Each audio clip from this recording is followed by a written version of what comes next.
What is up, guys? Hope you're doing well. Hey, I want to testify about something that God has clarified for me about who I am, and the godness of this story is not particularly supernatural. Like, this wasn't something revelatory, but it is something that helped me understand about myself. And if y'all are like me, you like doing some soul searching every now and then, some introspection every now and then, and if anything, the testimony is, hey, to have clarity about even just one thing about who you are can bring so much peace and comfort in this life, right? Because you grow up not thinking anything about it. You're just in the world, and then hit your teens, or for some it's 20s, or for some it's 30s, but at some point you're just walking around asking the question, like, who am I? You know?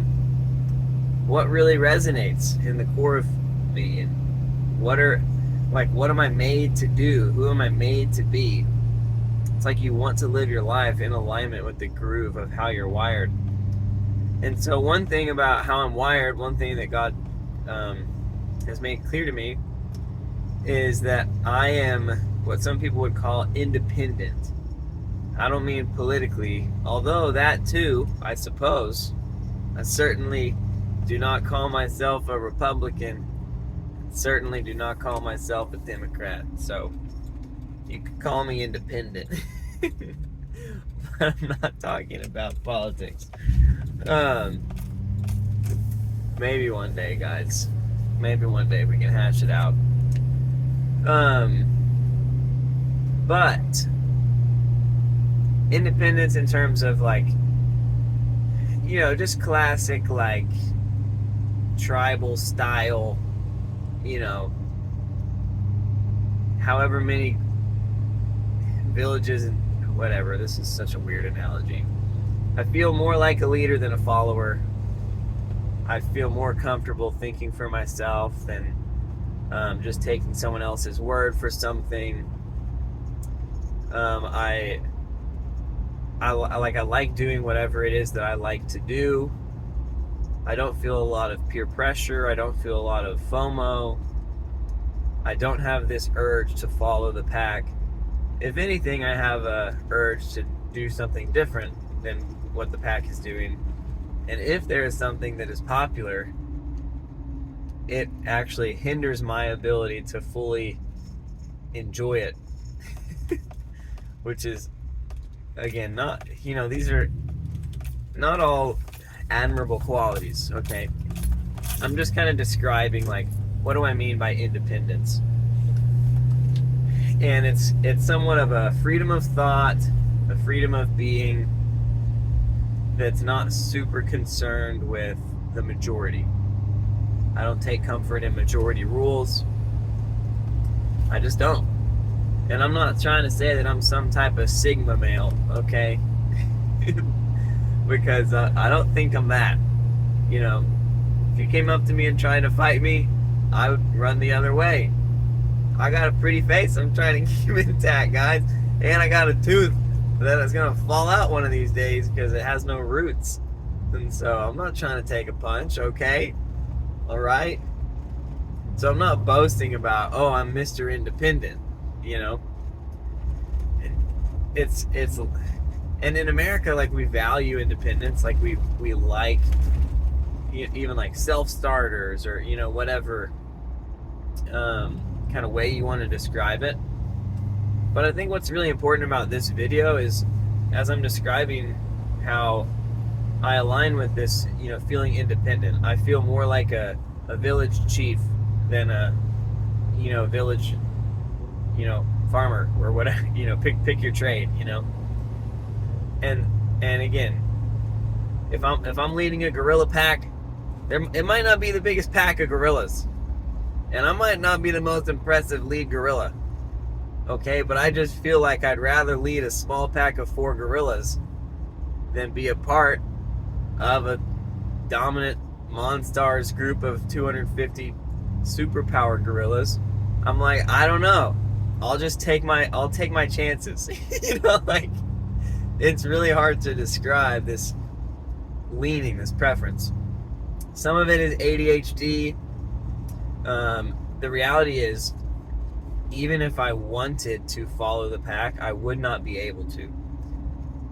And I say that speaking to my ADHD. Like, the ability to pick up on unspoken social cues is not as strong as most humans. And even if you were to pick up on them, like the ability to express, like communication, body language, they'll probably have observed that my speech is a little bit choppy, kind of awkward silences sometimes in a way that most people don't do. And it's because most people learn how to talk the way everyone else talks. But you don't learn that consciously, you just grow up, right? And I grew up too. And here's how I ended up, guys.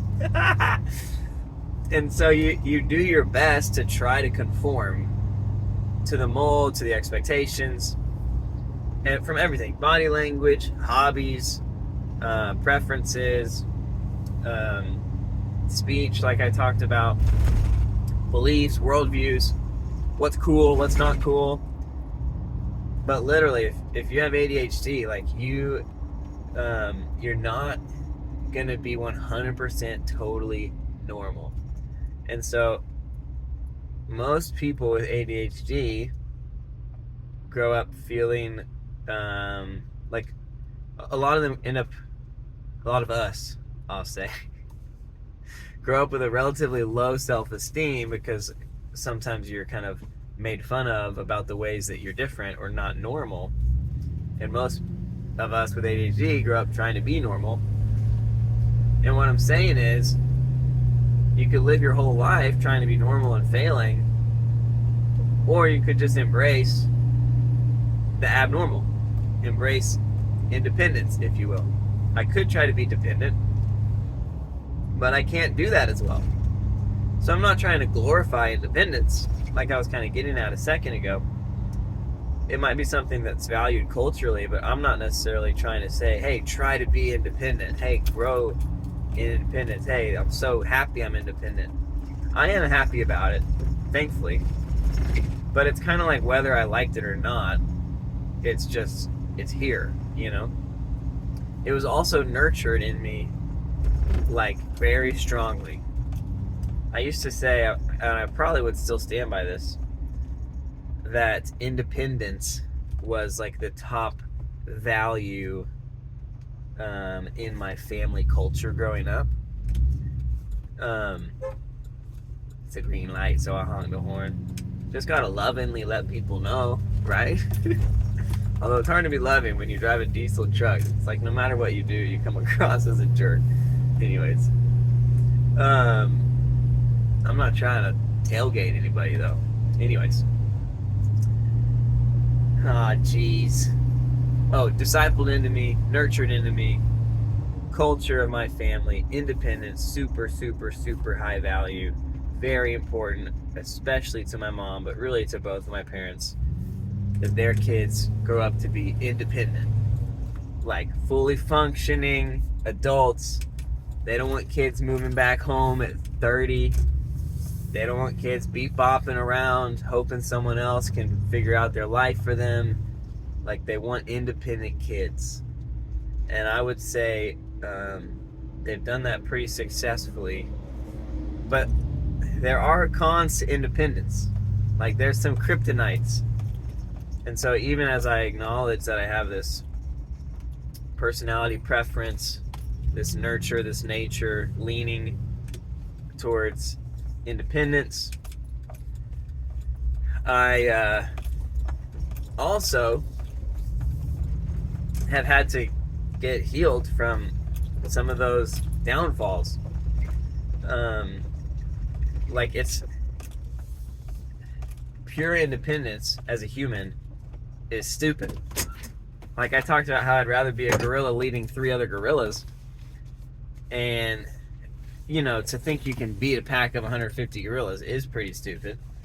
But that's just part of the, you know, it's just kind of in the DNA. But what's actually stupid, sorry for using this word, it's such a harsh word. But what's actually not a good idea is to be a solo gorilla. Like, no, you better get at least 3 other gorillas, you know? Like, a human living in total isolation is obviously suboptimal.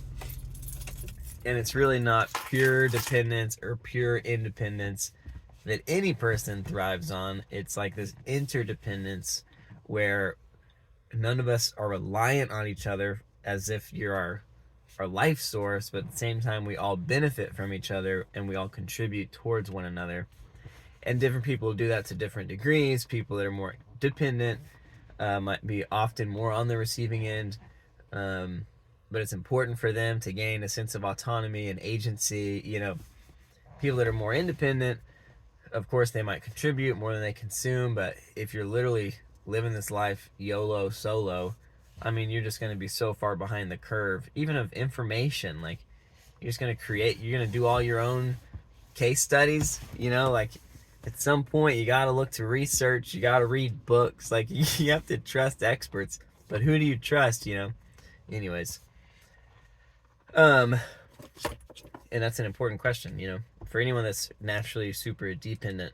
I mean, super important, of like, hey, you're not supposed to be independent, you're not supposed to be different than who you are. You're supposed to find who are the trustworthy people to depend on, and that's going to be where you thrive.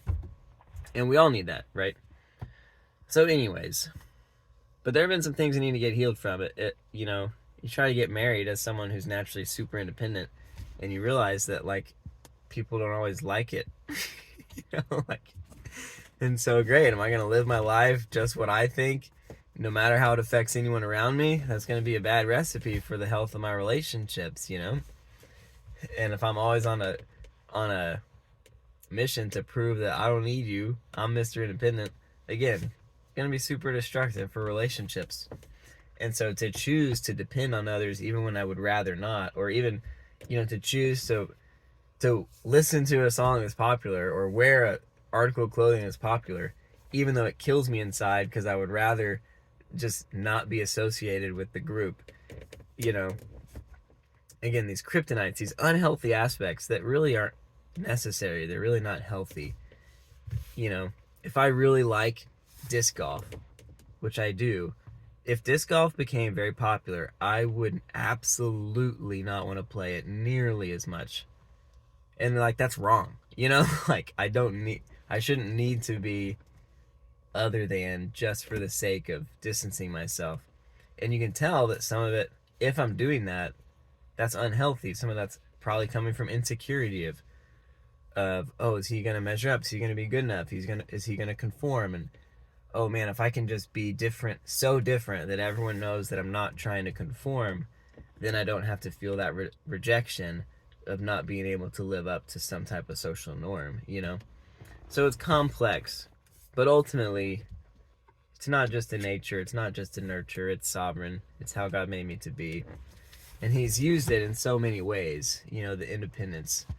And so I could testify about that too, but I think I'm going to not for the sake of time with this video. But whether it's the way that I lead my family or the careers I've taken, the things I've helped start, even like worldviews culturally, that I feel a freedom to discern what I agree with, what I don't agree with, like, or what's not being talked about that I think should be talked about, like, I don't have a hard time thinking that way.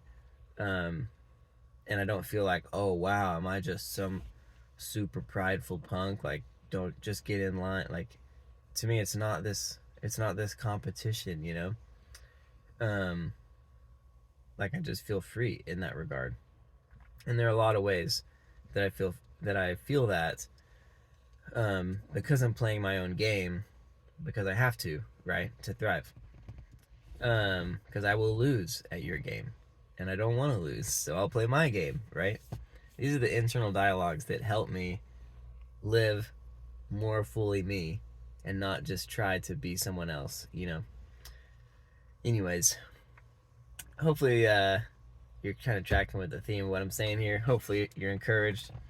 If anyone else there is wired towards independence, hey, drop a like or let me know in the comments anything you've learned about how to do that in a way that's a blessing to you and to those around you, any ways that God has used that. I know for me, it's been a blessing for sure, even though I've had to overcome some significant learning curves, and still a lot more to come for sure. And there's some cost to it too. There's a weight and a responsibility to independence towards leading 3 gorillas. To know that, man, 3 gorillas are counting on me. That changes the game, right?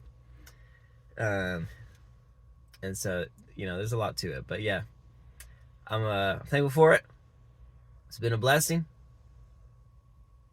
I can't tell you, honestly, how many times there's been a time I've said something or done something that's been an encouragement to someone, that's felt like a breakthrough moment for someone, and they look at me like, how did you know that?